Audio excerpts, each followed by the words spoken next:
What's going on, guys? My name is Wade with TechDaily. So it's been a while since I last showed you my desk setup. To be totally honest, a vast majority of the time, my desk is a mess. My office as a whole really is just a complete disaster. But I tidied everything up all nice for once, and I got some new stuff that I really want to show you guys that I think just brings this whole setup together. Now, it's far from perfect. Don't look too closely. There's still a mess of cables hidden at the back, and some stuff is likely still due for an upgrade. But for the most part, this has been and will continue to be where I sit and work each and every day. And I'll have all the items from this video listed and linked down below in the description and in the comments if you see anything that you maybe want to add to your own desk setup. So the actual desk itself hasn't changed in a long time, actually. This is just an off-brand sit-stand desk that I never actually stand at. I'm sitting 100% of the time, but I just got this new chair that I highly recommend. It's the ErgoTune Supreme. Obviously, like the name suggests, it's an ergonomic office chair with just a ton of adjustments, 12 different adjustment points actually,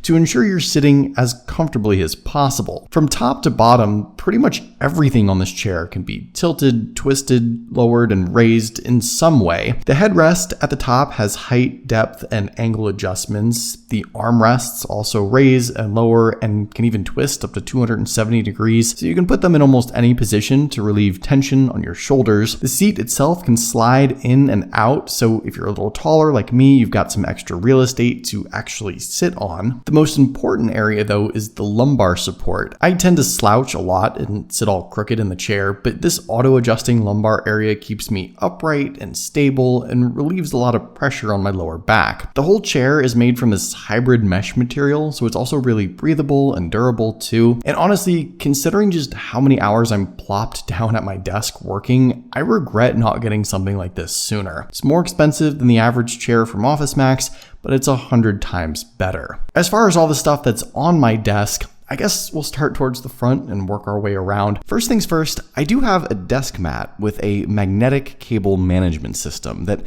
serves as sort of the foundation for the peripherals and cables on my workspace. This is Function 101's Desk Mat Pro, and it's a functional desk mat in more ways than one. It's made from a really premium pebble polyurethane eco-leather material with a faux suede bottom. It's thick, it's high quality, it feels really nice. My mouse glides right over the top of it, and not only does it match my setup well, but it keeps my desk surface scratch-free. It's pretty big too, 31 inches across, 16-inch width, so you can have a laptop, keyboard and mouse, your phone, and even more stuff on it than I have here, with plenty of space left over. You can also have room for a couple of these, like I do, which are Function 101's cable blocks, little silicone cable holders that actually magnetically attach anywhere on the Desk Mat Pro. The desk mat is metal infused, and when paired up with the magnetic cable blocks, that means your laptop charger, for example, or iPhone cable won't fall off your desk every time you unplug it. This is super helpful for me because I tend to have a lot of things plugged into my MacBook, the USB-C charging cable, the speaker cable, and these little cable blocks keep all those cords and cables front and center. And because each block is weighted, they also work off the mat as well. I hide them underneath the desk riser sometimes too. They're heavy enough with that rubbery surface to stay put anywhere else on your desk. And again, since the blocks can attach anywhere on the desk mat, my cables are always positioned right where I need them. Function 101's Desk Mat Pro is really the only functional desk mat I've ever seen.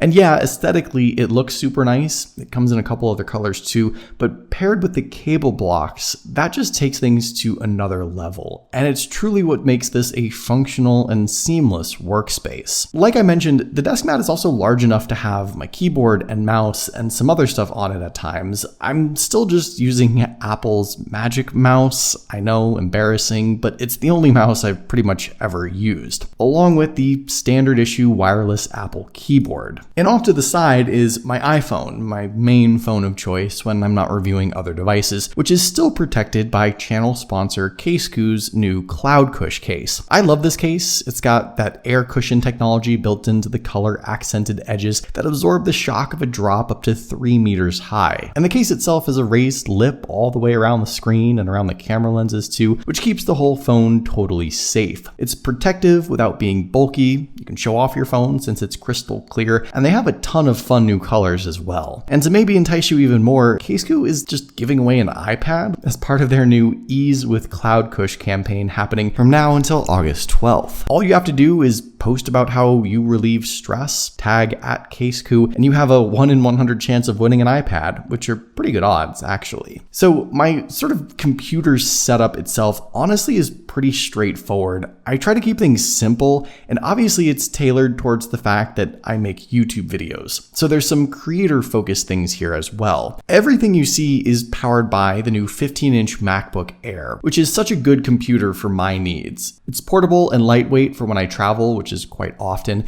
It still has a big screen, which I really enjoy. And when it's back home on my desk setup, it's plugged into the Apple Studio display. Not the $5,000 XDR one. This is the still controversial $1,600 one. It's a recent addition for my setup, still sort of new to me. And I'll just say that no, it's not the best display for the money. It doesn't have a high refresh rate. It is overpriced, but it's the most seamless display specifically for a Mac user like myself. When I was researching what display to buy, LG, Dell, even Samsung were all possibilities, but a lot of folks had issues with connectivity and displaying a proper resolution over USB-C and quality issues with the screens or the cheap plastic stands and housing, and I just felt that in the end, this checked all the boxes that I personally was looking for. Easy setup, a guarantee that it works, premium Apple build, it's crazy bright, and it is a 5K monitor, which is even higher resolution than I need. I'm not a professional editing pictures or feature films. I wouldn't know any better anyway. I don't game or anything either, so for me, the studio display fulfills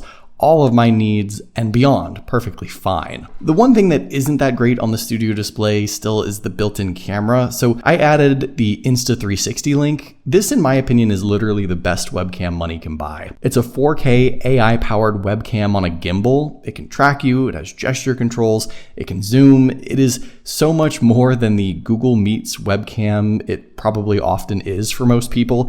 It's overkill for my purposes, but the quality and features that this thing offers is unmatched. Flanking the studio display are a pair of speakers from Edifer, the MR4s in white. Again, while the studio display has decent built-in sound, these take my listening experience to another level. And best of all, they aren't some crazy $1,000 professional speakers.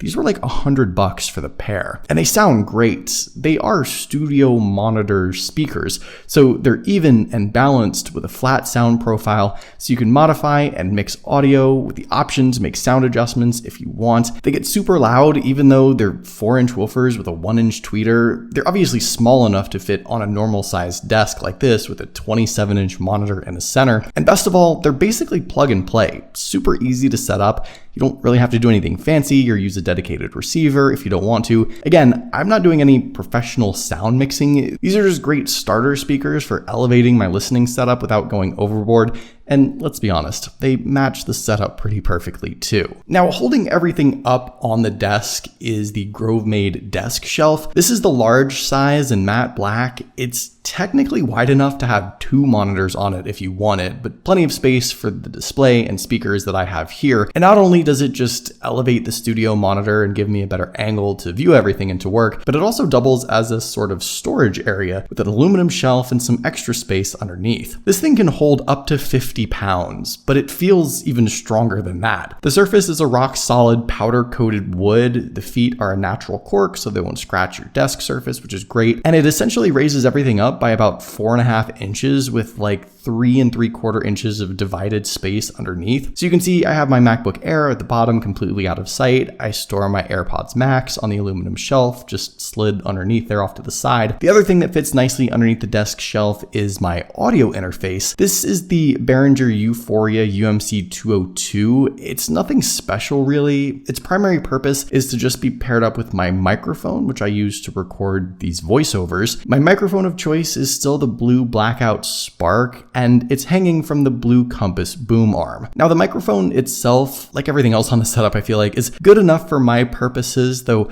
RIP Blue, that brand doesn't even exist anymore. But this is an entry-level XLR cardioid microphone, kind of old at this point, and it's probably the thing that's first in line now to be switched out for something better. The Blue Compass mic arm, however, isn't going anywhere. This is a $100 boom arm, which is ridiculous, but it's worth every penny. It's the most sturdy, the most durable, and the cleanest looking mic arm out there, with a cable channel running down the back to at least keep the XLR cord hidden. I've had this for a few years now, and I don't know of any other better way to have a flexible, easy to use, and good looking mic setup. This is seriously the best mic stand that I know of. Finally, off to the left is my all-encompassing storage area. It's just an IKEA Alex drawer unit that's filled to the brim with cables and chargers and all sorts of stuff that I've hoarded and now hide in shame. Resting on top of that is one of my mesh Wi-Fi points. I'm still using the TP-Link Deco 5400 to keep all my gadgets connected, and I did a video on this a while back. It's just a great Wi-Fi 6 mesh setup that I still highly recommend. Also within arm's reach is one of a few Moleskine notebooks I use for jotting down just about everything. You might have assumed I use something like Evernote on the computer or my iPhone to organize my notes, but I physically write down literally everything in my life onto notebooks like these. It's just something I've always preferred. So there you go. That's my current desk setup. I would say that this is the most complete workspace I've had in a long time. It may not be perfect, but it's just right for me, though I'm sure it'll change before too long. What do you guys think I need for my setup, if anything? Let me know in the comments down below. I'd love to hear your thoughts, of course. Hopefully you guys did enjoy this video. Be sure to follow TechDaily on Twitter and subscribe to the TechDaily YouTube channel if you haven't already, and I'll see you guys later.